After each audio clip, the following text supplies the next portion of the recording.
ये नील नदी है, जीवन की एक धारा जो पूरे मिस्र में बहती है। इसने एक जीवंत सभ्यता को बचाए रखा। फारो के पहले दो राज्य हुआ करते थे। ऊपरी मिस्र जो दक्षिण में है में उपजाऊ घाटियां थीं। निचला मिस्र जो उत्तर में है नील डेल्टा को घेरता था।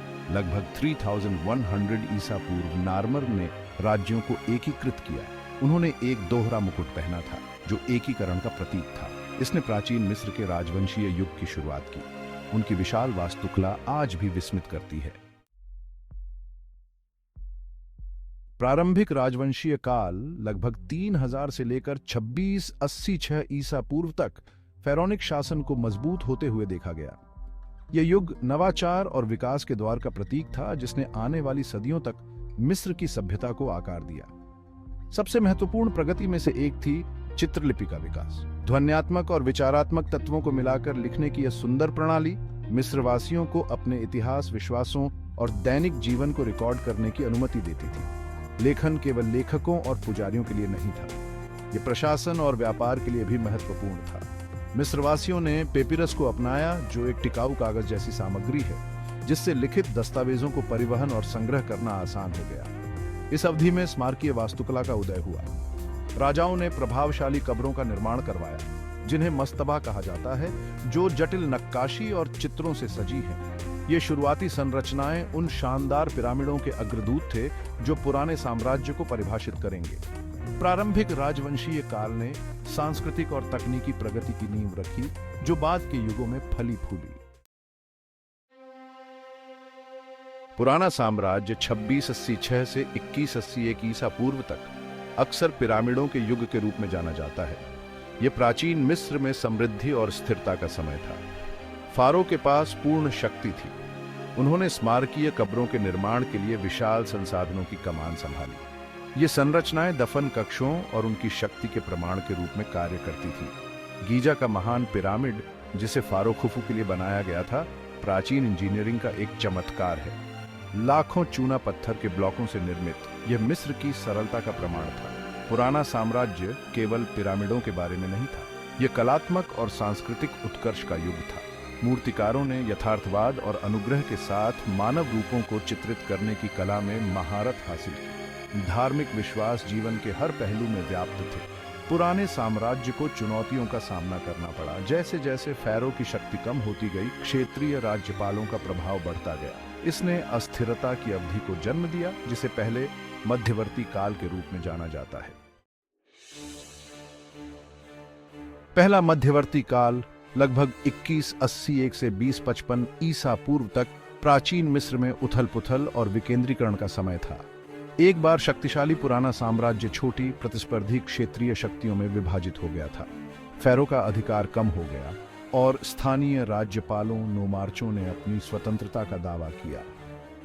इसके परिणाम स्वरूप राजनीतिक अस्थिरता और नियंत्रण के लिए होड़ करने वाले प्रतिद्वंद्वी क्षेत्रों के बीच लगातार संघर्ष होते रहे। उथल-पुथल के बावजूद पहला मध्यवर्ती काल सांस्कृतिक महत्व के बिना नहीं था। केंद्रीकृत शक्ति के पतन के साथ कलात्मक शैलियों में विविधता आई, जो क्षेत्रीय प्राथमिकताओं और परंपराओं को दर्शाती है। साहित्य, फला फूला, मेरिकारे के निर्देश जैसे कार्यों के साथ उस समय की सामाजिक और राजनीतिक जलवायु में अंतर्दृष्टि प्रदान की गई। पहला मध्यवर्ती काल चुनौतीपूर्ण होते हुए भी मिस्र की संस्कृति के लचीलेपन को उजागर करता है और एक नए राजवंश के तहत पुनर्मिलन का मार्ग प्रशस्त करता है। भाग 5, संतुलन बहाल करना।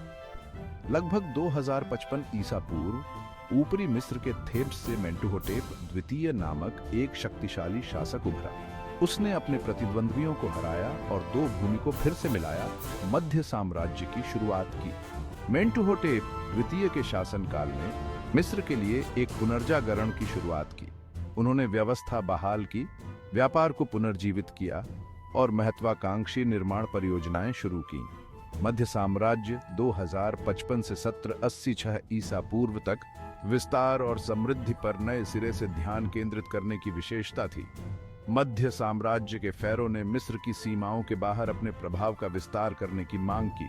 उन्होंने दक्षिण में नूबिया में सैन्य अभियान शुरू किए, जिससे सोना और दास जैसे मूल्यवान संसाधन सुरक्षित हो गए।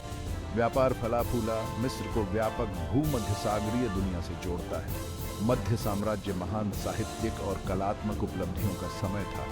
सिनुहे की कहानी जैसी कृतियों ने साहसिक कार्य और निर्वासन के विशद आख्यान प्रस्तुत किए।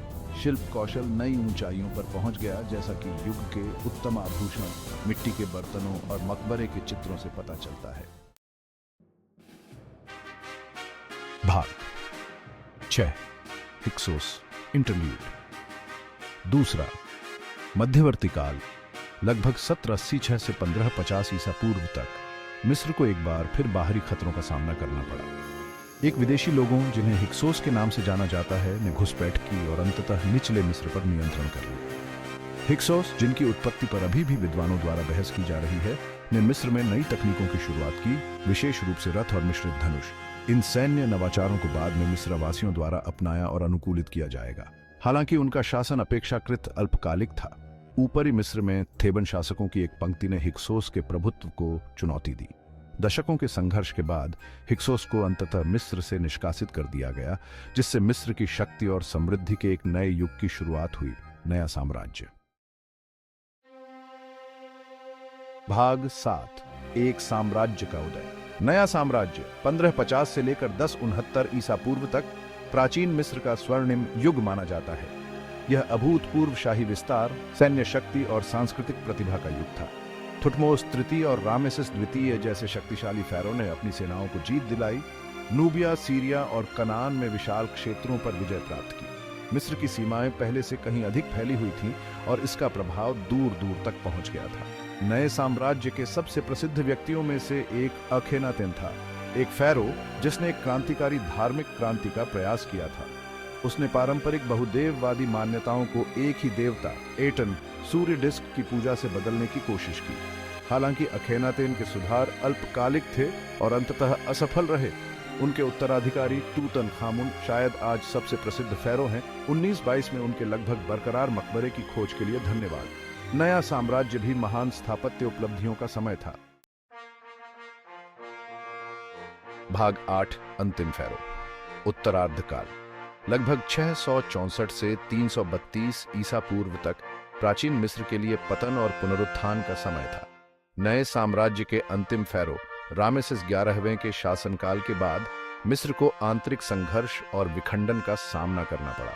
असीरियन, फारसी और न्यूबियन जैसी विदेशी शक्तियों ने नील घाटी पर नियंत्रण के लिए होड़ लगाई। इन चुनौतियों के बावजूद उत्तरार्ध काल में एक सांस्कृतिक पुनर्जागरण देखा गया। मिस्र के कलाकारों और वास्तुकारों ने अतीत से प्रेरणा ली, पारंपरिक शैलियों को पुनर्जीवित और पुनर्व्याख्यायित किया। एडफू में होरस के मंदिर जैसे मंदिरों का निर्माण किया गया था और उन्हें जटिल नक्काशी और राहत से सजाया गया था। इस अवधि में रानी नेफर्टिटी और क्लियोपेट्रा द सेवेंथ जैसी शक्तिशाली महिला शासकों का उदय हुआ, जिन्होंने मिस्र की राजनीति और समाज में महत्वपूर्ण भूमिका निभाई। उत्तरार्ध काल हालांकि राजनीतिक अस्थिरता से चिह्नित था। प्राचीन मिस्र की संस्कृति की स्थायी भावना और प्रतिकूल परिस्थितियों के बीच अनुकूलन और विकास की क्षमता का प्रदर्शन करता था। भाग 9, टॉलेमिक राजवंश। 332 ईसा पूर्व में सिकंदर महान ने मिस्र में चढ़ाई की। उनकी मृत्यु के बाद टॉलेमी प्रथम सौतर ने टॉलेमिक राजवंश की स्थापना की। टॉलेमी ने मिस्र की संस्कृति को अपनाया और pharaoh के रूप में शासन किया। अलेक्जेंड्रिया राजधानी और शिक्षा का केंद्र बन गया।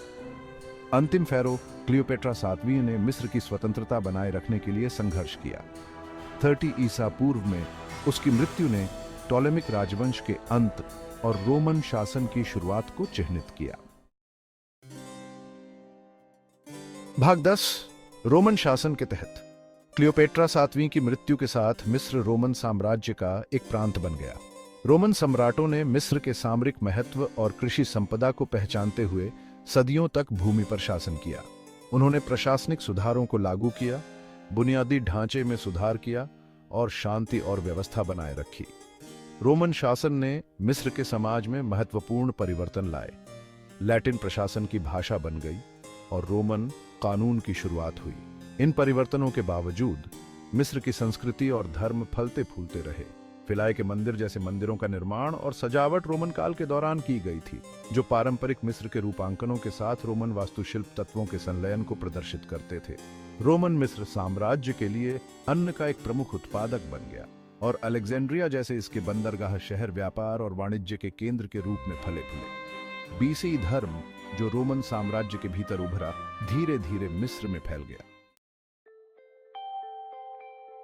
भाग 11, एक स्थायी विरासत। रोमन साम्राज्य अंततः विभाजित हो गया और मिस्र पूर्वी रोमन या बीजांटिन साम्राज्य का हिस्सा बन गया। हालांकि 7वीं शताब्दी ईस्वी तक अरब प्रायद्वीप से एक नई ताकत उभरी, इस्लाम के बैनर तले अरब सेनाओं ने 642 ईस्वी में मिस्र पर विजय प्राप्त की, जिससे रोमन शासन का अंत हुआ और मिस्र में इस्लामी युग की शुरुआत हुई। हालांकि इस्लाम के आगमन के साथ प्राचीन मिस्र का प्रभाव समाप्त नहीं हुआ।